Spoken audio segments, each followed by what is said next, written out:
লিপ্ত সরকার গড়ে তোলবার জন্য ব্রিটিশের চোখে চোখ রেখে অজয় মুখার্জি থেকে সুশীল ধারা থেকে শুরু করে সতীশ সামন্তরা পরাধীন ভারতবর্ষের মাটিতে প্রথম স্বাধীন রাষ্ট্র গড়ে তোলবার জন্য তাম্রলিপ্ত সরকার তৈরি করেছে। আমরা এই মেদিনীপুর গর্ববোধ করি মা মাতঙ্গিনীর জন্য বুকে গুলি লাগার পরও জাতীয় পতাকা ফেলে দেয়নি। সেই মেদিনীপুরের মাটিতে আর একটা কুলাঙ্গার তৈরি হয়েছে, গোটা পশ্চিম বাংলা জুড়ে মানুষে মানুষে বিভাজন তৈরি করছে, উগ্র সাম্প্রদায়িকতার বীজ বপন করতে চাইছে।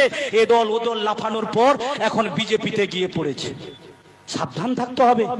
একটা বিরোধী দলনেতা, তার মুখের ভাষা কি, তার কথা কি, আপনি এদের বিচার করবেন না, বিচার করবেন না এই শুভেন্দু অধিকারী।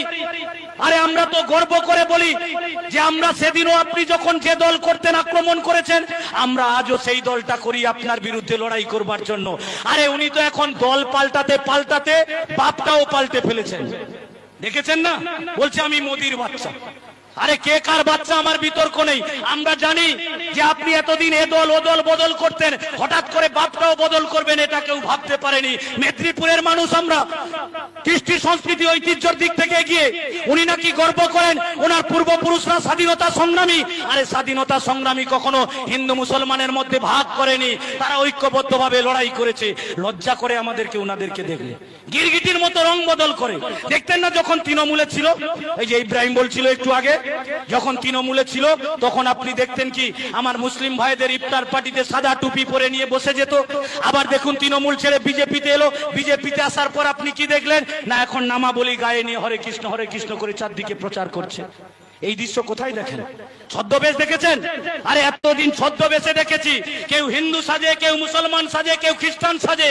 এই শুভেন্দু অধিকারীকে দেখার পর বুঝলাম নিজের রাজনৈতিক স্বার্থ চরিতার্থ করবার জন্য আর চেয়ারের লোভের জন্য উনি কখনো মুসলমান সাজছেন, কখনো হিন্দু সাজছেন। আমি আপনাকে পরিষ্কার করে বলতে পারি, যারা নিজেদের স্বার্থে হিন্দু সাজতে পারে, মুসলমান সাজতে পারে, তারা কখনো মানুষ সাজবে না। আর যারা মানুষ সাজবে না, তারা মানুষের জন্য কোনোদিন কোনো উপকার করতে পারে না।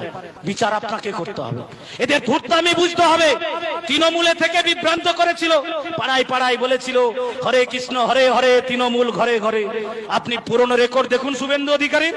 আর তারপরে আবার বিজেপিতে এসছে, বিজেপিতে আসার পর কি বলছে, বলে হরে কৃষ্ণ হরে হরে, বিজেপি ঘরে ঘরে বলছে। তো তারপরেও আপনি বুঝবেন না। আরে আমরা পরিষ্কার করে বলি নিজের স্বার্থে ওরা বলবে কখনো হরে কৃষ্ণ হরে হরে তৃণমূল ঘরে ঘরে, কখনো বলবে হরে কৃষ্ণ হরে হরে বিজেপি ঘরে ঘরে। আর আমি আপনাকে বলছি আপনি মিলিয়ে নিন, হরে কৃষ্ণ হরে হরে সব চোর এখন দিদি মোদির ঘরে। সব চোরের আপনি তাকিয়ে দেখুন, হয় দিদির ঘরে নয় মোদির ঘরে আছে নিজেদের চুরিটাকে ঢাকতে। মনে রাখবেন এখানে আমার অনেক বয়স্ক মানুষ আছেন, বাপ কাকারা বলেন, বলে সাপ খোলস ত্যাগ করে কিন্তু তার বিষ কখনো কমে যায় না। এই শুভেন্দু অধিকারীরা দল বদল করবে কিন্তু এদের চরিত্র কখনো বদলে যাবে না।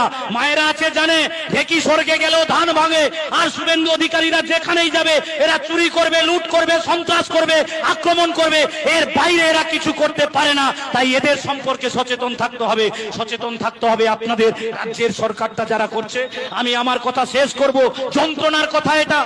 যারা এখানে দাঁড়িয়ে আছেন অপরাধ আপনাদের নয়, আমরা হয়তো আপনাদেরকে বোঝাতে পারিনি এটা।